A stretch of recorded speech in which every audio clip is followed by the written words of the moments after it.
ভগবান শ্রীকৃষ্ণের দেহের অংশ কিভাবে পুরী জগন্নাথ মন্দিরে আসলো, আর পুরী জগন্নাথ মন্দিরে ভগবান শ্রীকৃষ্ণ কেন জগন্নাথ রূপে পূজিত হয়। আপনারা সবাই জানেন যে পুরী ধামে যে জগন্নাথ দেব আছে তার হৃদয়ে আমাদের ভগবান শ্রীকৃষ্ণের নাভি অংশ আছে, যেটি ভগবান শ্রীকৃষ্ণের হৃদয় অংশ হিসেবে পূজিত করা হয়। সেই ভগবান শ্রীকৃষ্ণের দেহের অংশ কিভাবে আসলো সেটাই আমি আজকে বলবো, তাহলে শুনুন। কুরুক্ষেত্রের যুদ্ধ বহুদিন হয়ে গেছিল, শেষ হয়েছে। ভগবান শ্রীকৃষ্ণ একটি জঙ্গলের মধ্যে পা দুলিয়ে বিশ্রাম নিচ্ছিলেন। তখন সেই জঙ্গলের মধ্যে এক জড়াব্যাধ, ভগবান শ্রীকৃষ্ণের পা এতটাই উজ্জ্বল ছিল, সেই জড়াব্যাধ ভাবলেন যে এটা হয়তো হরিণ হবে। তিনি তীর চালিয়ে দিলেন। তীর চালানোর পর ভগবান শ্রীকৃষ্ণের পায়ে সেই তীর বিদ্ধ হলো, এবং জড়াব্যাধ যখন জানতে পারলো যে ভগবান শ্রীকৃষ্ণকে সে তীর বিদ্ধ করেছে, সঙ্গে সঙ্গে তার কাছে গেলেন এবং বারবার বলতে লাগলেন যে হে ভগবান, আমি এ কি করলাম। তখন ভগবান শ্রীকৃষ্ণ তাকে বোঝায় যে জড়াব্যাধ, বিধির বিধান থেকে কেউ বাঁচতে পারে না। গান্ধারী এবং বালির বংশধরের অভিশাপে আমি এই দেহ এখানেই রাখবো, এইভাবেই আমার মৃত্যু লেখা। এইভাবেই ভগবান শ্রীকৃষ্ণ তাকে বুঝিয়ে নিজের দেহ ওখানেই ত্যাগ করে, এবং জড়ব্যাধ দ্বারা অর্জুনদের খবর দেওয়া হয়। অর্জুনরা সঙ্গে সঙ্গে দ্বারকা এসে উপস্থিত হয়। তারপর ভগবান শ্রীকৃষ্ণের সৎকার্য শুরু করতে থাকেন সমুদ্র তটে। তার যখন সৎকার্য হচ্ছে, সবাই মিলে যখন সৎকার্য করছে, জড়ব্যাধ, অর্জুন সবাই মিলে যখন সৎকার্য করছে, তখন ভগবান শ্রীকৃষ্ণের নাভি অংশ কিছুতেই জ্বলছিল না। বারবার জ্বালানোর চেষ্টা করছে, তাও জ্বলছিল না। তখন আকাশ থেকে দৈববাণী আসে এবং অর্জুনকে বলে যে হে অর্জুন, আমার নাভি অংশ কখনোই জ্বলবে না। এই নাভি অংশই হলো আমার ব্রহ্মপিণ্ড, একে তুমি সমুদ্রে ভাসিয়ে দাও। এবং সবর জড়াব্যাধকেও বলে যে জড়াব্যাধ, এই ব্রহ্মপিণ্ড অর্জুন নিক্ষেপ করা দেওয়ার পরে যেখানে যেখানে এই ব্রহ্মপিণ্ড যাবে সেখানে তোমাকে চলে যেতে হবে। তো আপনারা জানেন যে এখন যে নাভি অংশ আমরা গঙ্গার জলে ভাসিয়ে দিই বা খালে ভাসিয়ে দিই, সেটা এখান থেকে এসেছিল যখন ভগবান শ্রীকৃষ্ণ তার নাভি অংশ ভাসিয়ে দিতে বলেছিল। এবার তার কথা অনুযায়ী অর্জুন কি করলো, সমুদ্রে নিক্ষেপ করে দিল, এবং জড়ব্যাধ সেই ব্রহ্মপিণ্ডের পেছনে পেছনে যেতে লাগলো। এইবার সে ব্রহ্মপিণ্ডেও যাচ্ছে এবং জড়ব্যাধও তার পেছন পেছন যাচ্ছে। এরকম করে বহুদিন পর ব্রহ্মপিণ্ড এক জায়গায় এসে সমুদ্রের পাশে দাঁড়িয়ে পড়ে, এবং তখন জড়ব্যাধ ভাবলেন যে আমি এখানে একটু বিশ্রাম করে নিই।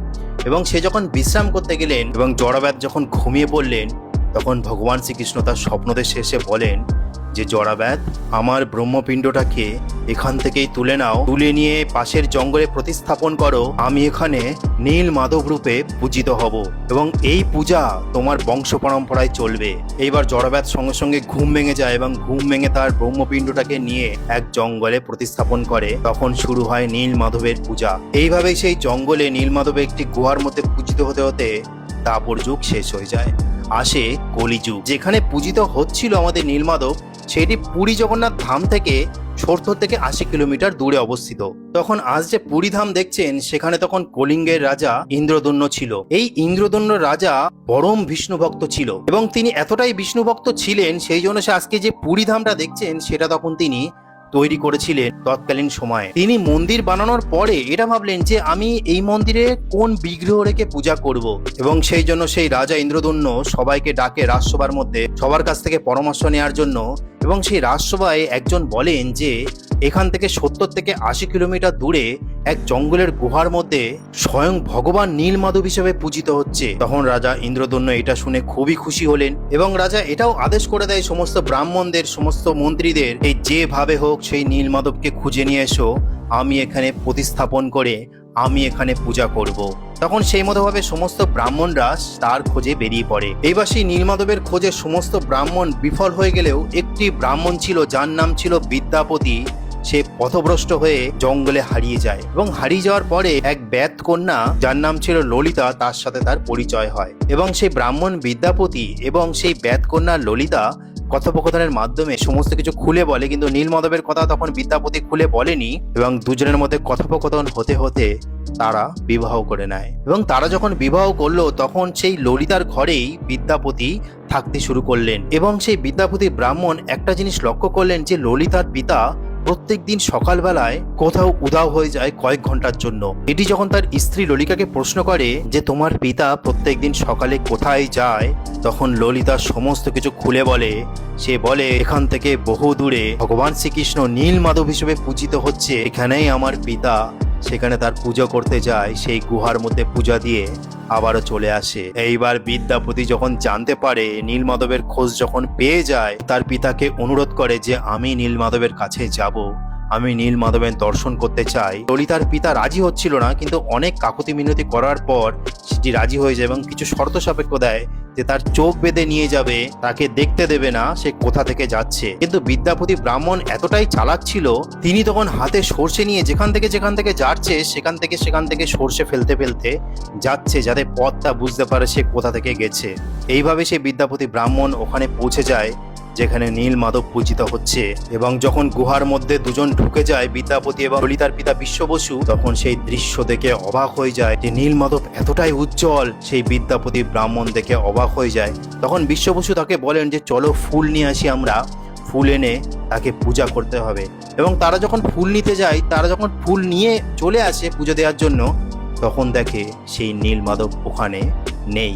এইবার তখন আবারও দৈববাণী আসে এবং সেই ব্যাধকে বলে যে আমি এতদিন ধরে তোমাদের বংশ পরম্পরায় পুজো নিয়ে এসেছি, এবার আমি কলিঙ্গের রাজা ইন্দ্রদন্যুর হাতে পুজো নিতে চাই। সেখানে সে মন্দির নির্মাণ করেছে, সেই মন্দিরের মধ্যেই আমাকে স্থাপন করে পুজো দেওয়া হোক। এই দৈববাণী শোনার পরে কলিঙ্গের রাজার কাছে তারা খবর দিয়ে আসে এবং কলিঙ্গের যে রাজা ছিল ইন্দ্রদন্য, তারা সবাই মিলে হাতি ঘোড়া নিয়ে সেখানে উপস্থিত হয়। সেখানে তো নীল মাধব ছিল না। তখন আবারও দৈববাণী আসে এবং এটা ইন্দ্রদন্যর কাছে আসে যে ইন্দ্রদন্য রাজা, আমি আগামীকাল দারু ব্রহ্ম হয়ে ভেসে আসব, সেই দারু ব্রহ্ম দিয়ে আমার বিগ্রহ বানাবে, বিগ্রহ বানিয়ে তোমার মন্দিরে স্থাপন করে আমার পূজা করবে। এবং পরের দিন সত্যি সত্যি সেই দারু ব্রহ্ম ভেসে আসে। অনেক চেষ্টার পরে, বহু চেষ্টার পরে সেই দারু ব্রহ্মগুলিকে পুরী জগন্নাথ মন্দিরে আনা হয়। এবার সেই দারু ব্রহ্মগুলো এতটাই শক্ত ছিল, কোনো কারিগর সেই মূর্তি নির্মাণ করতে পারছিলেন না। তখন বিশ্বকর্মা দেব সাধুর বেশে এসে ইন্দ্রদন্য রাজাকে বলে যে রাজা, আমি এই বিগ্রহ গড়ে দেব, আমাকে 21 দিন সময় দিতে হবে এবং আমি মন্দির গৃহের মধ্যেই গড়ব এবং দরজা খুললে হবে না। এবং রাজা রাজি হয়ে যায় যে সবাইকে তো দিলাম, কেউ তো পারছে না, এই সাধুটাকেই দিয়ে দেখি। এবং তারপরে সবাই মিলে সেই দারুব্রহ্মগুলিকে মন্দিরের গৃহের মধ্যে ঢুকিয়ে দেয়। ঢুকিয়ে দিয়ে বিশ্বকর্মা দেব তখন আমাদের বলরাম, জগন্নাথ এবং সুভদ্রার বিগ্রহগুলি বানাতে থাকে, দরজা বন্ধ করে। কিন্তু রাজার এত কৌতূহল, প্রত্যেকদিন কান পেতে শুনতো দরজার ধারে যে আওয়াজ হচ্ছে নাকি, খটখট খটখট আওয়াজ হচ্ছে নাকি, বানানোর আওয়াজ শুনতে পাচ্ছে নাকি। 15 দিনের মাথায় রাজা দেখছে কোনো আওয়াজ নেই। 15 দিনের মাথায় এবং খুব কৌতূহল হলো, রানীর কাছে চলে গেলেন। রানীর কাছে চলে গিয়ে বলছেন যে আজকে কোনো আওয়াজ পাচ্ছি না আমি। তখন সে আবার ফিরে আসলেন, খুব কৌতূহল করছে, একবার এদিক একবার ওদিক। না পেরে সে সেই মন্দিরের দরজা খুলে দেয় এবং তারপরে সেখানে দেখে সেই বিশ্বকর্মা দেব, সেই সাধু, কেউ ছিল না। 3টে আশ্চর্যতম বিগ্রহ পড়ে আছে, যার হাত নেই, যার চোখগুলো বড় বড়। 3টেই অসমাপ্ত বিগ্রহ, একটি জগন্নাথ দেব, একটি বলরাম, একটি সুভদ্রা। তারপরে রাজা প্রচন্ড বিস্ময়কর হয়ে গেলেন এবং চিন্তিত হয়ে গেলেন যে আমি কি কোনো পাপ করে ফেললাম, আমি কি কোনো পাপ করে ফেললাম, এ ভগবান আমি এ কি করলাম।